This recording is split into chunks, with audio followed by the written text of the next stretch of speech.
Bonjour à toutes et à tous.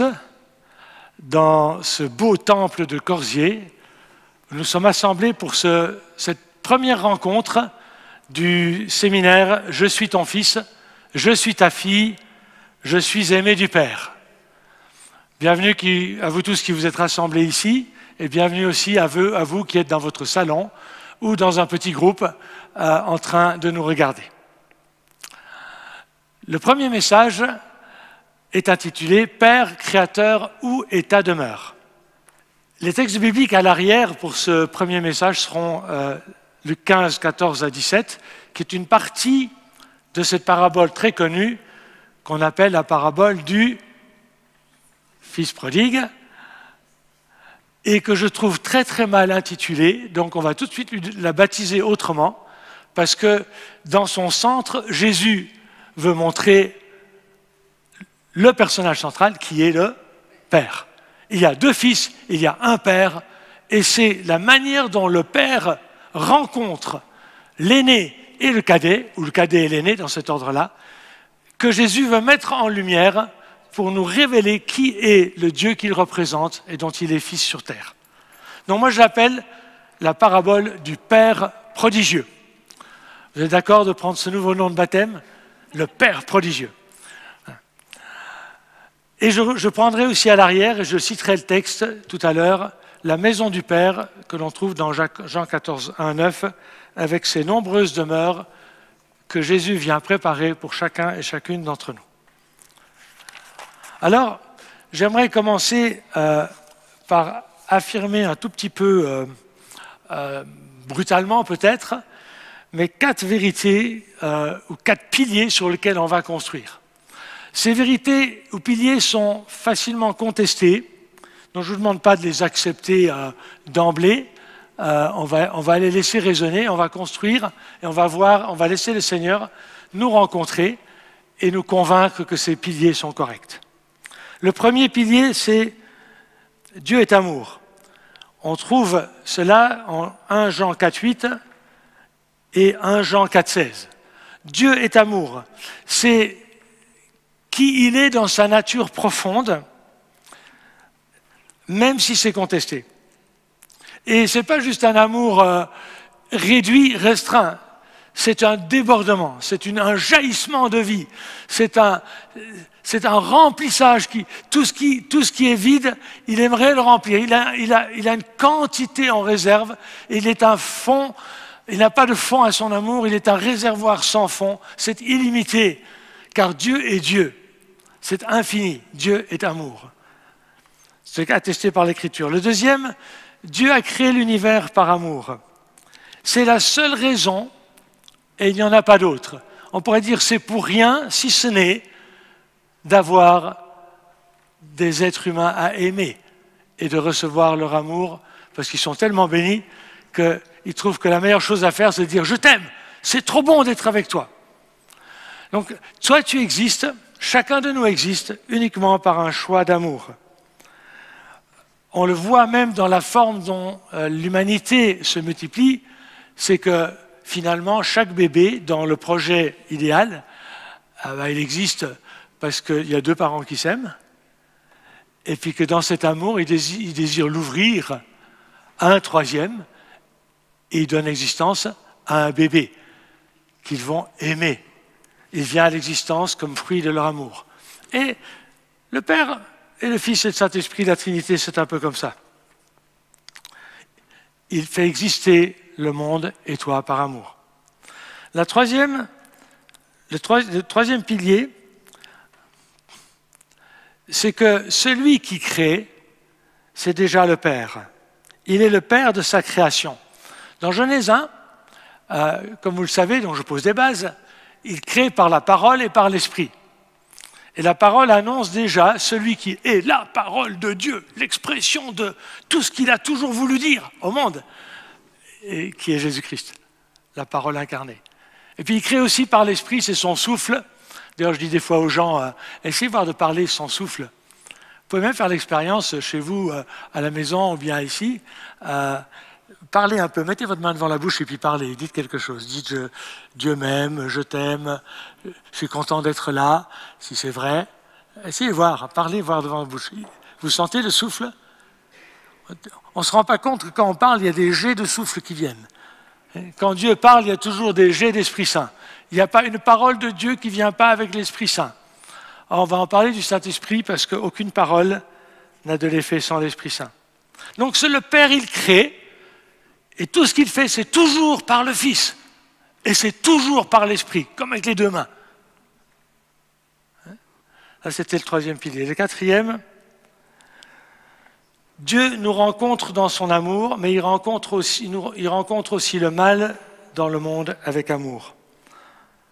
C'est quelque chose qui est difficile à comprendre pour nous, puisqu'on le rend souvent responsable du mal qui est dans le monde. Et moi, je suis en train de vous dire, Dieu, le Père, rencontre toujours le mal au travers de son Fils et par l'Esprit dans l'amour, et jamais, jamais autrement. Alors la résolution de cela, c'est que la rencontre de Dieu avec le mal dans l'amour, par son Fils, c'est la croix. Autrement dit, la foi affirme que le mal dans le monde, qui évidemment a des traces dans nos cœurs et qui est issu aussi en partie de nos cœurs et de nos vies, Dieu le déracine de nos vies ou on devient victorieux de nos vies en le rencontrant toujours dans l'amour, par la croix de son Fils et par l'Esprit qui est donné après. La croix est sa grande preuve d'amour face à toutes les formes de mal dans le monde. C'est une affirmation, je ne prétends pas le prouver là. Alors, ce soir, j'aimerais vous parler des premières rencontres. Comment Dieu t'a-t-il rencontré, si c'est le cas, comment t'a-t-il rencontré dans son amour pour la première fois? Quelle trace a-t-il laissé dans ta vie quand il a passé près de toi, ou sur toi, ou vers toi dans son amour? Parce que quand Dieu nous rencontre dans son amour, par son Fils et dans le Saint-Esprit, il y a une trace du passage. Les premières rencontres sont les premiers témoignages qui fait naître dans notre cœur et qui dit « Ouais, il m'aime, moi ». Alors, non? La pile est morte. La première rencontre, c'est parfois quand on est très loin de lui. Et dans la parabole du Père prodigieux, le fils cadet, il rompt la relation. Donc on est là dans Luc 15. Et puis il va dans un pays lointain. Peu de jours après, ayant tout ramassé de ce qu'il a demandé au Père de lui donner, dont tout son héritage, le plus jeune fils partit pour un pays lointain. Il est dans le lointain. Et dans le lointain, son expérience n'est pas, pour finir, très drôle. Et là, je lis les versets, ou quelques versets. Il s'attache à un citoyen de ce pays-là, là-bas, au loin. Celui-ci l'envoya dans les champs faire paître des cochons. Pour un juif, c'est la pire abomination de paître des cochons qui sont des animaux impurs. Il désirait se remplir le ventre des caroubes que mangeaient les cochons. Je ne sais pas si vous avez travaillé en ferme ou vous avez déjà été dans une porcherie avec des seaux de nourriture pour les cochons. Ça fait envie à personne. Mais personne ne lui voulait même lui donner pas cette nourriture pour cochon. La bouillie du caroube ou là, les caroubes sur les buissons. Tu n'as pas le droit, touche pas. Personne ne lui en donnait. Mais en allant vers lui-même, il se dit, le cadet, combien d'ouvriers de mon père, ils ont une abondance de pain, tandis que moi, ici, je suis en train de mourir en bon français, mais on dirait nous de crever de faim. Alors j'aimerais décrire sa situation en prenant 3 mots, qui sont la situation de beaucoup de nos contemporains et peut-être de partie de nos vies encore. Mais il s'agit des premières rencontres. La rencontre depuis loin.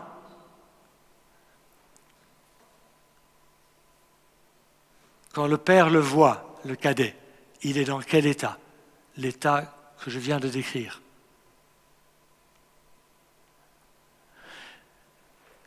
il y a 3 sentiments, et c'est les sentiments de vide.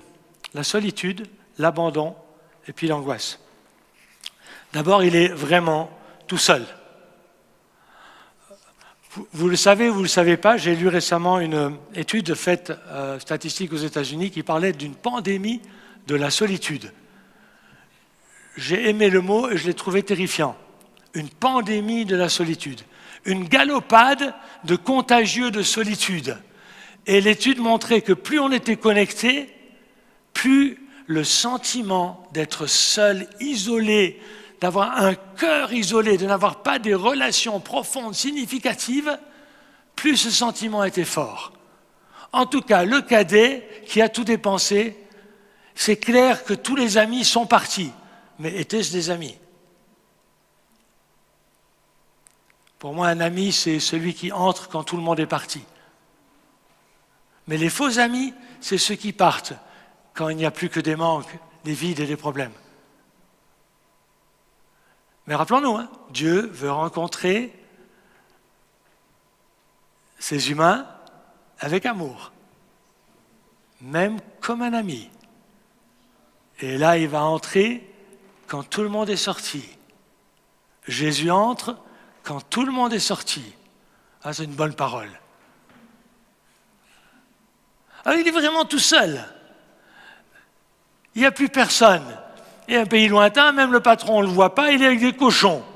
Alors, comme compagnie, c'est plutôt difficile. Mais des fois, on est seul avec soi-même et notre vie nous a conduits dans des endroits où on se dit, ouais, c'est pire qu'avec des cochons. Je vis avec des choses dans ma tête, dans mes pensées, dans mon cœur, j'ai des émotions, j'ai des choses plutôt style, cet animal-là, pas bon, enfin pas agréable, ça sent pas bon. On n'aimerait pas dormir là. Non, c'est vraiment une solitude pas agréable avec les cochons. Ensuite, il est abandonné. L'abandon se voit de manière terrifiante en lui disant, tous ces gens-là, de ce pays là-bas, au loin, ils le voient. Ils voient qu'il a faim, ils voient qu'il est maigre, ils voient qu'il ne peut même pas manger ce que mangent les cochons, mais personne ne lui donne rien. Le don zéro. C'est comme si c'est un réfugié, mais on ne te donne même pas le logis, la nourriture, rien. Zéro. Abandonné de tous. Et puis l'angoisse. Pourquoi l'angoisse? J'ai peur de mourir. Je vais mourir. Je vais mourir d'affection. Je suis vide d'affection, il n'y a personne. Je suis abandonné, il n'y a personne qui prend soin de moi. Et je vais mourir de faim. Je manque même des choses les plus élémentaires. Le vide crie. Et dans le vide, quand tu n'as plus la provision, quand tu te dis qui va m'aider, qui va voir, qui va s'intéresser, qui va pourvoir, il y a de l'angoisse. Et l'angoisse, c'est probablement le sentiment et l'émotion numéro 1 dans notre monde. Et c'est difficile, l'angoisse. Donc voilà le cadet. Figurez-vous que moi j'ai connu ce vide-là avec ces 3 domaines aussi. Et j'ai eu à cœur ce soir de vous raconter en quelques mots comment le Père, dans son amour, par Jésus et dans l'Esprit, a rencontré le Paul qui était là, à ce moment-là, dans la solitude, l'abandon et l'angoisse. Effectivement, j'étais un petit garçon qui a grandi pas en Suisse, et à l'adolescence, ou juste avant l'adolescence, alors que mon enfance n'était pas trop mauvaise, en apparence, tout à coup est venu un crash, une météorite dans notre famille qui a créé un abandon puissant et qui a conduit à la solitude et à l'angoisse. Ce crash, plusieurs d'entre nous en ont, et parfois il y a des traces de ce crash qui vient du passé dans le présent. Et ça s'appelle mal. Ça, c'est le mal. Il y a quelque chose de cru. J'avais une tante qui était ma marraine, s'appelait Alice. C'est une femme qui était comme une deuxième maman pour moi. Autant ma maman, elle me mettait dans les peurs, autant elle m'appelait mon flibustier, elle me mettait dans le bateau courage, dans le bateau conquête, elle me mettait dans le bond du masculin. Et ma maman m'enfermait dans un mauvais féminin parfois. Je parlerai de mes parents, je fais une parenthèse, c'est qu'évidemment, ils sont complètement pardonnés, je suis en paix avec eux, et ce que je dis n'est de loin pas pour allumer une guerre. Mais nous amenons dans notre présent parfois des traces de notre passé, et s'ils sont encore actifs dans le présent, il faut bien aller laisser le Seigneur les rencontrer. Donc Alice était une tante adorée. Et voilà, avant mon adolescence, voilà qu'un cancer lui tombe dessus. En moins d'une année, elle avait 30 et quelques années, elle est morte en criant, ça je n'ai pas entendu, mais on me l'a dit, en criant « Je ne veux pas mourir, je ne veux pas mourir, je veux vivre ».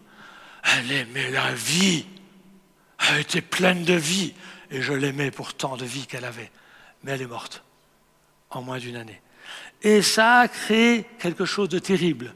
Dans le service funèbre, il y avait tant de noir et de désespoir et de deuil que personne n'a pensé à me parler, personne n'a pensé à me consoler. Et moi, je suis parti dans un sentiment de profond désespoir et d'abandon. C'était noir, c'était vide. Et ensuite, ça a créé comme une météorite dans notre famille. Ça a tout éclaté, je ne vous dis pas les détails. Ça a tout éclaté. Mes cousines, je ne pouvais plus les voir, c'était terminé. C'était des cousines très proches. Mes parents n'ont plus jamais été pareils. Ça a tout éclaté. Une mort, un cancer en moins d'une année.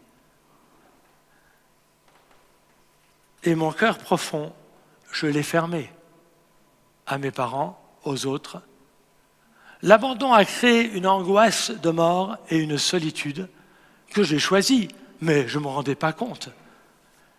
Ces vœux inconscients qu'on peut faire, puisque personne ne peut comprendre, me consoler, puisque je suis oublié là, que tout le monde pleure comme s'il n'y a aucune espérance, il n'y a pas de lumière. Personne ne voit ce petit garçon dans le noir qui pleure sa perte centrale d'une deuxième maman. Personne ne le console. Alors je dis, j'ouvre plus mon cœur, mais ce n'était pas décidé, ça s'est fait. Et j'ai donc grandi toute mon adolescence dans la solitude jusqu'aux études, et je suis venu aux études à l'EPFL en physique avec cette immense solitude. Bien entendu, j'ai été accueilli par les profs. Il y a même un truc drôle, quand je suis arrivé à l'EPFL, au bureau d'inscription, on m'a demandé quel est votre nom, Paul Aimès. Ah, vous êtes étudiant en architecture?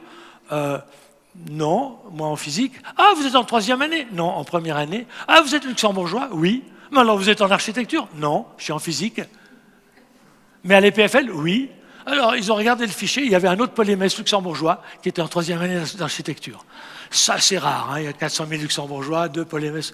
Bah, c'est un peu rigolo. Il faut croire que j'étais attendu, j'avais mon clone là-bas. Mais... Donc j'ai connu, parce que vous voyez, les Suisses, ils rentraient dans leur famille, et moi, les week-ends, j'étais seul. Alors j'avais déjà fait ce choix, j'ai vécu des solitudes infernales pendant des années. Il n'y avait que les études, les temps de classe avec les copains, mais personne avec qui partager. Oh, il y avait des Vietnamiens et des Arabes musulmans avec qui on a parténisé, puis quand on descendait sur les questions de foi, c'était un peu difficile, il y avait du décalage, et puis les cultures étaient tellement différentes, les djim-djim, les boîtes de nuit pour les uns et les autres, moi ça je ne voulais pas, je n'étais pas un saint, mais je ne voulais pas. Donc j'étais extrêmement seul les week-ends. Et alors, de fil en aiguille, j'ai connu une femme, et là j'ai vécu, et je vais vous parler de l'an 1973, l'état où je suis maintenant, enfin où j'étais à l'époque, mais je suis maintenant avec vous. Et j'ai été abandonné par une fille que je pensais devenir une femme et qui est partie avec le seul copain que j'avais à l'époque. Et donc, les angoisses me poursuivaient la nuit, le jour. Et là, je me suis retrouvé dans un état extraordinaire de défaite, on pourrait dire. Pourtant, qu'est-ce que j'avais essayé? Vous voyez, quand on vit ces vides, et c'est avec le vide que je suis venu, j'ai cherché. Combien j'ai cherché pour remplir le vide? Par exemple, la physique à l'EPFL. Pour moi, la physique, c'était trouver Dieu au travers des équations fondamentales de l'univers. Il ne faut pas me raconter des bobards, parce que derrière beaucoup des quêtes de chacun, quand on aspire à quelque chose, il y a toujours, quelque part, on veut vivre quelque chose qui nous remplisse. une petite part du Créateur, on va le chercher dans les créatures, mais qui nous remplissent. Et ce n'est pas mauvais en soi, mais ça peut devenir du remplacement. Alors, trouver Dieu dans les lois fondamentales de l'univers. Et j'avais ma Trinité à moi. Lui dont tout vient, c'est les lois fondamentales de l'univers. L'univers s'est créé ou s'est fait, il y a des lois, puis les lois les gouvernent, et puis l'univers il fonctionne. C'est les lois, c'était mon Dieu. Donc il fallait les trouver. Et si je les trouvais, j'avais Dieu.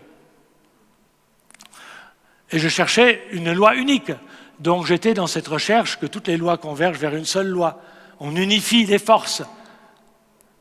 Vous savez assez de physique, je pense, pour savoir ça, la force de gravitation, les forces électriques, magnétiques, et toutes les autres forces en une seule force, une équation universelle pour décrire le monde entier. Oh, c'était à portée de vue. Mon inspirateur et modèle, comme lui je voulais être, comme lui, vraiment. Et qu'est-ce que je l'ai aimé.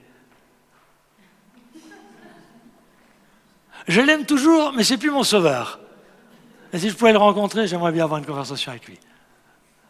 Et puis le troisième membre de la Trinité, le Père, les lois fondamentales, le deuxième, mon sauveur Jésus, mon sauveur Einstein, avant Jésus. J'aime toujours Einstein. Mais c'est plus mon sauveur. Et le troisième membre de ma Trinité, alors là, je le dis quand même, ça va vous détendre, ou certains, ça va vous faire peur, les mathématiques. Mais évidemment, parce que Galilée avait trouvé que la nature était écrite dans le langage des mathématiques. Donc si tu as les mathématiques, et que tu as un modèle, comment les utiliser pour trouver les lois fondamentales, tu arrives à Dieu. C'était mon chemin, mais comme un fou. Mais finalement, et puis un petit exemple en passant, les équations de Maxwell, qui était d'ailleurs un chrétien convaincu, et c'est le champ électrique, B c'est le champ magnétique, et puis voilà, il y a des... J'insiste, 4 équations pour décrire tous les phénomènes électriques et magnétiques du monde, et même des autres planètes, et même du Soleil, et même d'ailleurs. Bon. Parenthèse fermée. Cette trinité-là, le problème, elle a passionné mon intelligence, mais mon cœur n'était pas rencontré dans l'amour, était vide. Donc j'étais dans l'abstraction extrême, ma tête, abstrait, un physicien théoricien dans la tête. Je naviguais dans des espaces d'équations. Je pouvais, les espaces vectoriels, les anneaux, les corps, ces structures mathématiques, j'étais dedans comme vous êtes ici à l'aise dans votre église, ou chez vous dans votre chambre. Alors je naviguais aussi pour on m'hésite sur des émotions extrêmes. Je vais aller un peu plus vite. Ça vous paraît peut-être bizarre, mais je mettais mes deux haut-parleurs et je vivais des transes avec des beaux morceaux musicaux. J'étais parti, j'étais ailleurs. J'avais besoin de sentir que j'existais, donc il fallait de l'émotionnel fort.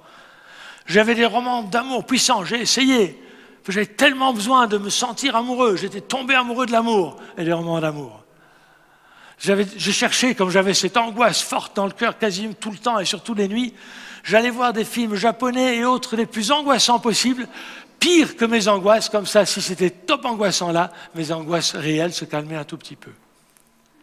Je cherchais dans le spiritualisme, l'intellect, les émotions, la spiritualité sans le corps, les voyages astraux, chercher à sortir de mon corps, me regarder depuis l'extérieur, la divination pour contrôler le temps, l'avenir, mes notes, les examens, sur quoi j'allais être interrogé, dans beaucoup de domaines chinois et autres. J'insiste pas. J'ai tout essayé dans toutes les recherches. Je pense que j'avais même un esprit qui me conduisait à ce moment-là. Mais ce n'était pas le Saint-Esprit. C'était un mauvais esprit. Faux, parce que j'avais ouvert les portes. Alors, voilà l'homme que Dieu a rencontré. Mais comment il va faire pour rencontrer un homme comme ça, seul, abandonné, trahi, angoissé au possible, la tête dans l'abstraction, l'émotion dans l'extrême, et puis hors de son corps dans toutes sortes de spiritualités désincarnées, qui s'appellent gnostiques pour être précis, mais surtout pas chrétiennes.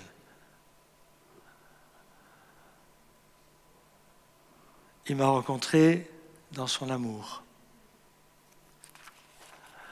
Quand cette fille m'a quitté, que je pensais faire d'elle mon épouse, des pensées de mort, de suicide m'ont envahi. Et je me suis rendu compte que si je ne posais pas mes fondations de qui j'étais et de ce que je croyais sur du solide, J'allais naviguer dans des eaux dangereuses pour moi. Alors, je me suis posé la question, qui suis-je? Et je me suis posé la question, Dieu, si tu existes, où et comment puis-je te rencontrer sur terre? J'étais extrêmement sérieux. Je me disais à cette époque, si tu existes, mais je ne peux pas te rencontrer, eh bien, excusez-moi les termes, j'étais un peu vulgaire à l'époque, je me dis, ça me fait une belle jambe, ça ne me sert à rien, donc tu peux exister là-haut tout seul, mais moi, je vais vivre ma vie le mieux que je peux sans toi. Si tu existes, je veux te rencontrer. Mais où? Mais comment? Et je veux te rencontrer dans ton amour. Mais où tu demeures? Comment on fait? Alors, comme j'avais quelques racines judéo-chrétiennes, j'ai commencé par là et j'ai lu l'évangile de Jean, de façon sérieuse pendant des vacances. Et j'ai réfléchi, j'ai pris des notes. Et tout à coup, je suis tombé sur ce verset, où Philippe dit à Jésus, « Montre-nous le Père ». C'était ma question, c'est où que je peux te rencontrer? Montre-moi le Père. Et Jésus répond à Philippe, en cours, « Qui m'a vu, a vu le Père ». Et ça m'a flashé. Ah ok, faut te regarder toi Jésus, et quand on te regarde, on voit le Père. Et tout à coup, je me suis dit, ok, Jésus il a vécu, c'est sûr, il est mort entre le 3 avril 33, quasiment sûr. Il est historiquement daté, situé. Les évangiles ressemblent à des biographies de l'époque. On peut faire confiance à ceux qui racontent ces récits. Et on voit un Jésus qui rencontre toutes les personnes dans l'amour. Toutes les personnes dans l'amour. Tout le mal dans l'amour. Jusque dans la croix. Dans l'amour, toujours. Je dis, ok, ça je peux croire. Mais après, j'avais la question, oui, mais c'est bien Jésus. Mais le problème, s'il est vraiment ressuscité, je veux bien le croire, mais il est nouveau là-haut. Le Père, il est là-haut, le Créateur, il est là-haut. Il est inatteignable pour moi. Jésus, il est remonté vers le Père, il est inatteignable. Alors je fais comment pour le rencontrer? Pardonnez-moi, j'étais peut-être un peu simplé à l'époque, parce que des fois, on peut être intelligent dans les équations, mais un peu simplé dans les questions existentielles. Mais cette simplicité, Dieu l'a accueillie et a entendu mes questions. Quand je suis rentré en Suisse, quelqu'un m'a proposé un camp GBU, et ça a été une série de miracles, où Dieu m'a rencontré par des autres dans son amour. Une série de miracles. Moi, je suis allé ensuite, je dis, ok, je suis convaincu, Jésus représente le Père dans son amour. Il est l'image parfaite, dans tout ce qu'il dit, dans tout ce qu'il fait.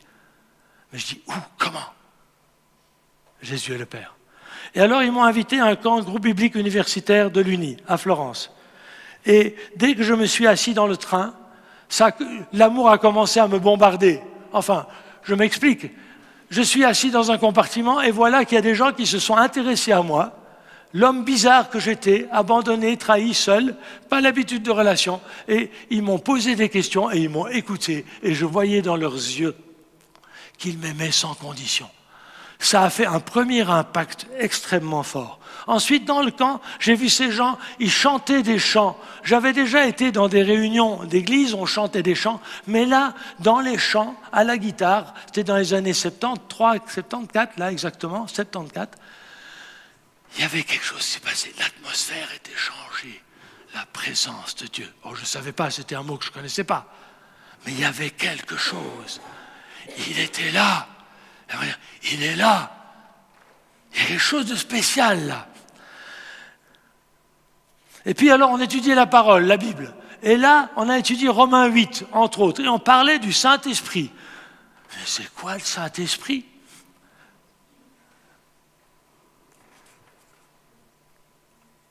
Et ça m'a quand même interpellé. Et un jour, il s'est fait un ding-dong dans ma tête. Moment of revelation. Comme, tu sais, Archimède dans sa baignoire. Eureka! Ça arrive même avec Dieu, et ça arrive surtout avec Dieu, les moments Eureka. Dans la baignoire, sous la douche, où vous voulez, c'est égal. Et j'espère que vous aurez des moments Eureka pendant ces rencontres ici. Eureka! Mais oui, le Père est là-haut, Jésus est là-haut. Mais c'est pour ça qu'ils ont envoyé le Saint-Esprit en bas. Donc si je veux rencontrer le Père et le Fils, c'est le Saint-Esprit que je dois rencontrer et recevoir. en bas, dans ma terre, sur mon terrain, dans mon cœur. Mais ça a été extrêmement fort. Ding dong, Eureka. Alors j'avais très très peur. Je me disais, oui, mais si je fais cet acte du Saint-Esprit, mais qu'est-ce qu'il va me demander de faire? Et comme j'avais mes esprits guides, qui m'avaient fait faire des choses folles, je me disais, mais si le Saint-Esprit fait pareil, jamais de la vie, il va me demander des trucs qui ne correspondent pas du tout. J'avais peur. Alors j'ai demandé aux gens qui étaient dans ce camp, tu peux me dire comment tu connais Dieu et comment tu l'as trouvé? Alors je suis allé chez celui-là, chez Pierre, enfin chez Jacqueline, chez Agnès, chez André, et chacun m'a raconté une histoire différente. Comment Dieu l'a rencontré personnellement dans l'amour et quelle trace il a laissée dans le premier passage. Et ils ont témoigné de cela. Et c'était tellement personnel que je me suis dit, moi aussi je veux. Moi aussi je veux cela. Ça m'a donné confiance, parce que celui qui les avait rencontrés, la trace du passage était une trace aimante. Ça leur a toujours laissé de la paix ou de la joie ou une bénédiction. Une trace d'amour, toutes les fois, de libération, de délivrance, de mieux. Ça je veux. Alors, après avoir fait mon enquête de physicien, théologien, amateur, en recherche, j'étais seul dans mon dortoir et j'ai dit, ok, Saint-Esprit, s'il te plaît, viens dans mon cœur. Pour ceux qui sont un tout petit peu, qui veulent les choses en ordre, il faut que vous sachiez que j'avais déjà cru à la croix et que mes péchés, je savais qu'ils étaient pardonnés à la croix. Je savais ça. J'avais reçu le pardon, je pouvais le recevoir, ou à peu près. Mais je n'avais pas la présence vivante. Donc maintenant, je retourne dans ma chambre. Saint-Esprit, s'il te plaît, viens. Mais avant de dire ça, j'ai dit, Père, je crois que tu m'aimes, j'ai assez confiance pour te prier. Je crois que tu ne vas pas me demander de faire des choses folles. Je crois que Jésus, il est vraiment amour et qu'il te représente parfaitement. Alors, Père et Jésus, s'il vous plaît, venez dans mon cœur. Puis je sais que vous venez par le Saint-Esprit. Donc je vous invite les trois, viens Saint-Esprit, et amène dans mon cœur, s'il te plaît, le Père et le Fils. J'ai prié comme ça. Vrai? Et puis alors, vous dites, qu'est-ce qui s'est passé? Mais moi, j'ai cru au départ rien. Je suis resté réveillé, les yeux ouverts, toute la nuit dans mon dortoir. Rien. Et jusqu'au jour, quand je suis levé, je me suis dit rien. Mais non. Avant, tu avais des nuits d'angoisse, tu sortais la nuit, tu allais au travers de Malais, tu passais des heures et des heures pour de marcher, pour calmer les angoisses, 2 heures, 3 heures du matin, et des boutons partout. Là, rien, pas d'angoisse. La paix, la paix. Jésus avait dit dans Jean 14, je vous donne la paix, il avait dit, je ne vous laisserai pas orphelin. Tout le même chapitre, hein, sur Montre-moi le Père, qui m'a vu a vu le Père. Je prierai le Père, il vous donnera l'Esprit. Si quelqu'un garde ma parole, c'est-à-dire lui fait confiance, mon Père l'aimera, nous viendrons à lui, nous. Il y a déjà le Saint-Esprit qui va venir. Ensuite, nous viendrons et nous ferons notre demeure chez lui. Du coup, la demeure. Lui là-haut, il venait demeurer là. Il y avait le vide, la recherche d'amour, la rencontre, la première rencontre d'amour. Ça, on s'en souvient. Les premières rencontres d'amour, n'est-ce pas? Au niveau horizontal aussi, au niveau vertical aussi. La trace du Père après son passage, la paix. Comme Jésus l'avait dit, je vous laisse la paix, je vous donne ma paix. Je vous donne la paix, la paix, la paix.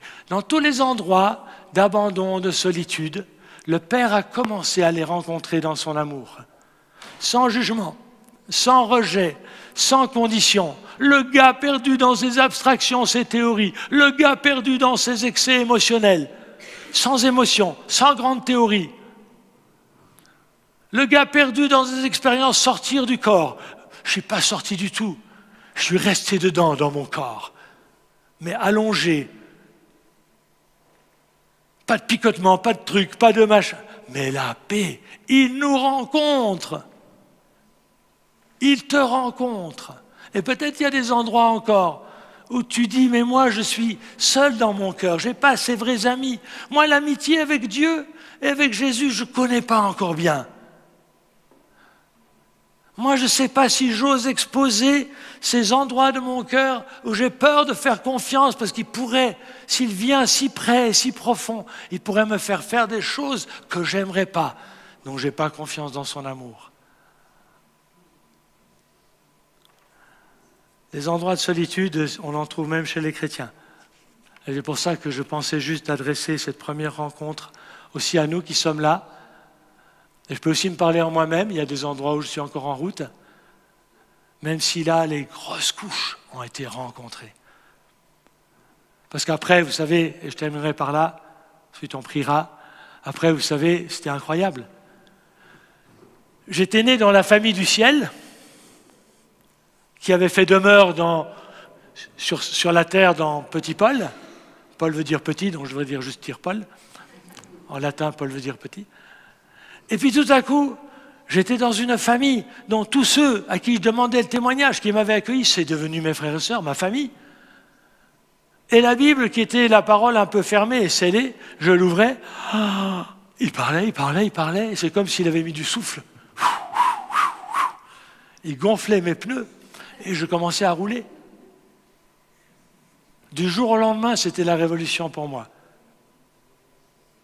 Avant, après, cette nuit. La trace de son passage, la paix, et je m'éveillais dans une famille comme un bébé. J'avais tout à apprendre, et tout à grandir, mais tout était devant. Un nouveau commencement, un nouveau début, une vraie rencontre. Je vous propose de prier.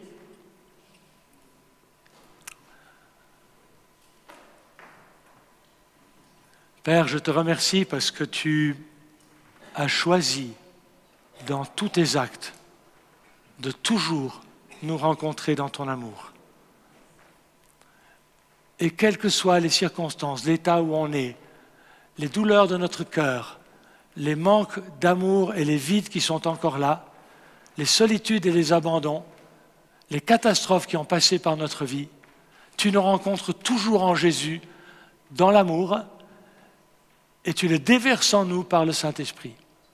Et j'aimerais maintenant prier pour chacun de nous qui a encore des zones d'abandon, de solitude et d'angoisse dans son cœur.